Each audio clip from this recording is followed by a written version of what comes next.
On va s'intéresser maintenant à comment prouver qu'un programme qu'on écrit est correct.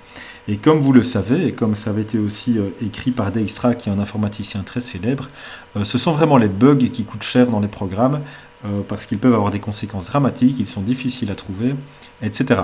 Et donc le meilleur moyen d'éviter les bugs, c'est de ne pas les écrire. Et pour ne pas les écrire, il vaut mieux utiliser une méthodologie efficace pour éviter d'introduire des bugs et donc pour prouver que son programme est correct. Alors, quand on parle de preuve que le programme est correct, on parle vraiment de preuve au sens mathématique, un petit peu comme une démonstration d'un théorème, si vous voulez. Donc, votre algorithme est votre théorème et vous devez prouver que votre théorème est correct, qu'il calcule ce qu'il est censé calculer. Alors, nous avons deux types de preuves. Nous avons la preuve par invariant et nous avons la preuve par induction. Je vais vraiment maintenant commencer par la preuve par invariant, qui est une preuve qui est utilisée typiquement pour des programmes où il y a des boucles. Et quasiment tous les programmes ont des boucles. Et si chaque boucle fait ce qu'elle est censée faire, ce qu'elle est censée calculer, l'ensemble de ces petites preuves, ensemble, constitue probablement une preuve que votre programme est correct.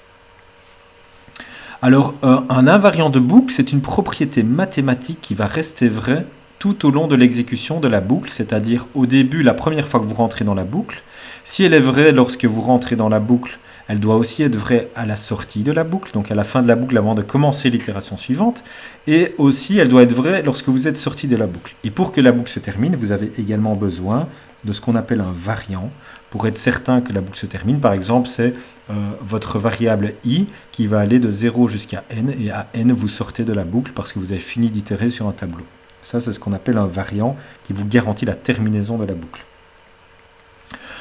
Pour rendre les choses très concrètes, on va étudier un petit exemple très simple qui est le calcul de la valeur maximum sur un tableau A. Alors vous recevez ce tableau A en argument et notre invariant, ça va être le suivant. Voilà, ça c'est l'invariant ici. Oui. L'invariant, c'est la variable m contient le maximum sur le préfixe du tableau depuis l'indice 0 jusqu'à i-1. Et i, c'est votre variant. Alors i est initialisé à 1. Et m est initialisé à l'entrée 0, ici.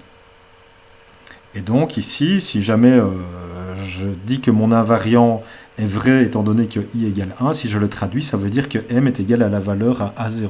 Ben oui, c'est tout à fait vrai, c'est exactement ce qu'on vient de faire à la ligne 2 lignes avant. Donc ça, on sait que c'est vrai. Donc notre invariant est bien satisfait la toute première fois qu'on rentre dans la boucle.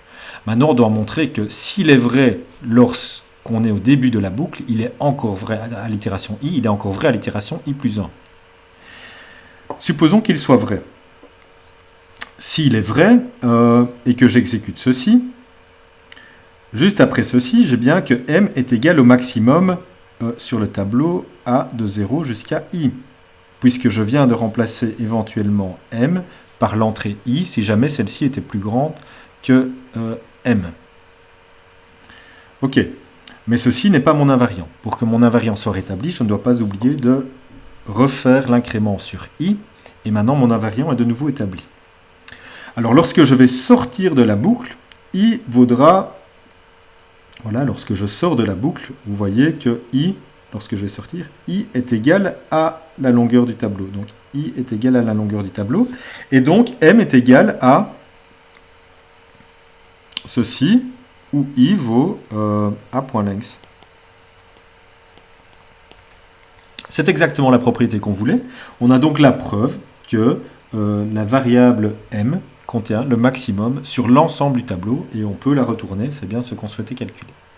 Donc voilà, ça c'était vraiment comment prouver que notre algorithme simple qui calcule le maximum est correct, vraiment au sens mathématique. Et j'ai pu m'en convaincre grâce à l'écriture d'un invariant formel, une propriété formelle que je pouvais vérifier à l'entrée de la boucle, à la sortie de la boucle. Et lorsque mon critère de terminaison était atteint, j'avais bien la propriété que je souhaitais calculer au départ de ma spécification, qui était que m contient le maximum de mon tableau.